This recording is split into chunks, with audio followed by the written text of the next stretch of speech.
Mwanzo wa mpira wa miguu, asili na mahali. Mpira wa miguu ni mchezo wa zamani sana, na historia yake inaweza kurudi maelfu ya miaka nyuma.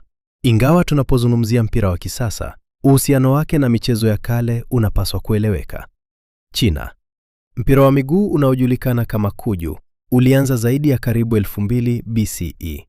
Kuju ulitolewa kama mchezo wa kifamilia, lakini pia kwa ajili ya mazoezi ya kijeshi. Ili kucheza, wachezaji walilazimika kupiga mpira wa ngozi lililojazwa na hewa na kujaribu kulipiga ndani ya shabaha ya kamba. Umisri wa kale na Roma. Kulikuwa na michezo inayofanana na soka, ikijumuisha kupiga mpira kwa miguu na mashindano ya kufuata mpira hadi sehemu fulani. Michezo hii ilihusisha harakati nyingi, na mara nyingine walikuwa na mpira wa ngozi uliopakwa matope. Japani. Michezo kama kemari ilikuwa rahisi zaidi, likiwa ni jaribio la kudumisha mpira angani bila kushuka chini, na lilitokea karne nyingi kabla ya mpira wa kisasa kuundwa. Hata hivyo, mpira wa miguu kama tunavyoona leo ulianza rasmi nchini Uingereza mwishoni mwa karne ya 19. Hapo ndipo watu walipoanza kufikiria kanuni za kudumu za mpira wa miguu, tofauti na michezo ya kale yenye sheria tofauti kila sehemu. Mpira wa miguu wa awali Uingereza, mid-19th century. Kabla ya 1863, shule na klabu za Uingereza ziligawa sheria zao. Shule kama Eton, Harrow, Rugby na nyingine zilikuwa na michezo ya mpira wa miguu, kila moja ikiwa na seti yake ya sheria. Mechi kati ya shule mbili mara nyingi zilikuwa na migongano ya kanuni, na wachezaji walikuwa wakichanganyikiwa ni sheria gani iendelee. Kwa hivyo, wazo la mpira wa miguu wa pamoja unaoeleweka na wote lilianza kuchipuka. Wachezaji, walimu na wapenzi wa mchezo waliona haja ya kanuni moja rasmi. 1863. Kuundwa kwa The Football Association FA. Mnamo Oktoba 26, 1863, wawakilishi wa shule na klabu kutoka London walikusanyika na kuunda The Football Association FA.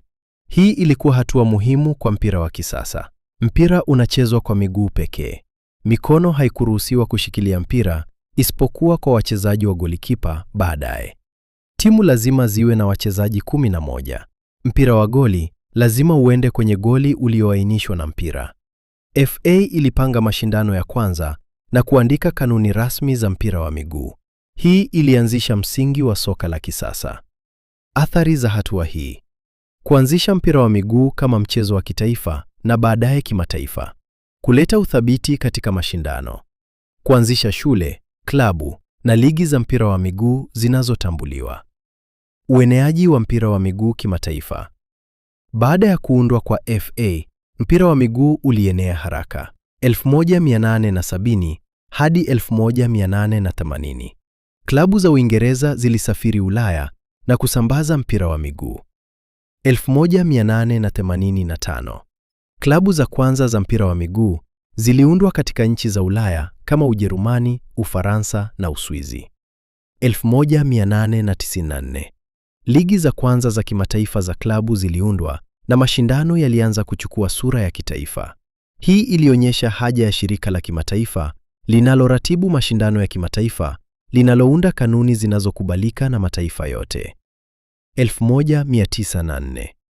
Kuundwa kwa FIFA. Mnamo tarehe 21 Mei 1904, Fédération Internationale de Football Association FIFA ilianzishwa Paris, Ufaransa, ili kuratibu mpira wa miguu duniani.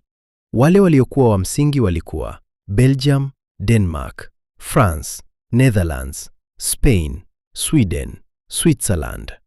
Lengo la FIFA: kuunganisha mashirikisho ya taifa, kuweka kanuni sawa kwa kila taifa, kuratibu mashindano ya kimataifa, kuendeleza mpira wa miguu kama mchezo wa kimataifa. Sababu za kuanzishwa kwa FIFA: mashindano ya kimataifa yalihitaji muundo. Kanuni za kila taifa zilikuwa tofauti. Usawa na uwazi: mataifa yote yalihitaji mashindano ya haki. Kuendeleza soka duniani: kuleta soka kuwa mchezo unaoshirikisha mamilioni ya watu. FIFA na Olimpiki. 1906 hadi 1928. FIFA ilitumia Olimpiki kama kipimo cha mpira wa kimataifa. Mashindano ya Olimpiki ya 1908 London na 1912 Stockholm yalionyesha haja ya kombe la dunia la timu za kitaalamu. Hali ya vita, kama vita vya dunia ya kwanza, ilichelewesha maendeleo ya mashindano makubwa.